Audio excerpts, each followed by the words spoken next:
വീടിന് മുകളിൽ മരം കടപുഴകി വീണ് കുടുംബം രക്ഷപ്പെട്ടത് തലനാരിഴക്ക്. കോളിൻമൂല ഏച്ചൂർ കോളനി റോഡിൽ കൊല്ലന്റെ വളപ്പിൽ ഉത്തമനും കുടുംബവും താമസിക്കുന്ന വീടിന് മുകളിലാണ് റോഡിന് എതിർവശത്തെ വൻമരം കടപുഴകി വീണത്. ഇന്നലെ രാത്രി 12 മണിയോടെയായിരുന്നു സംഭവം.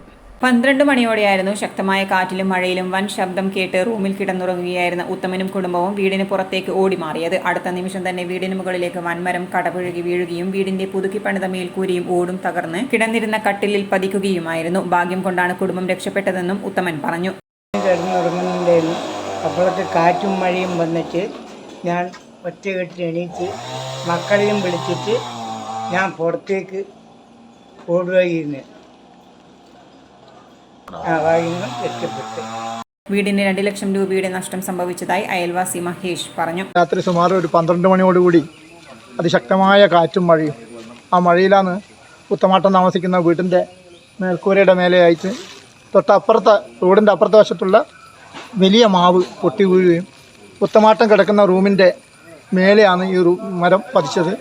അതിൻ്റെ ഭാഗമായിട്ട് ആ ഓട് മുഴുവനും പൊട്ടി ഉത്തമാട്ടൻ്റെ ആ റൂമിലേക്ക് വീഴുകയും ഉത്തമാട്ടൻ ആ ഒച്ച കേട്ട് ഓടി രക്ഷപ്പെട്ടിട്ടില്ല എങ്കിൽ ഇന്നത്തെ സ്ഥിതി ഇതായിരിക്കുകയില്ല. അത്ഭുതകരമായ രീതിയിൽ തന്നെയാണ് ഉത്തമാട്ടൻ രക്ഷപ്പെട്ടത്. ആ വീട് നിൽക്കുന്ന ഇപ്പം അതിൻ്റെ എഞ്ചിനീയറും അവരൊക്കെ വന്ന് നോക്കിയിട്ടുണ്ട്. ഏകദേശം ഒരു 2 ലക്ഷം റുപ്യോളം ആ വീടിന് നഷ്ടം സംഭവിച്ചിട്ടുണ്ടെന്നാണ് അവർ കണക്കാക്കിയിട്ട് പറഞ്ഞിട്ടുള്ളത്.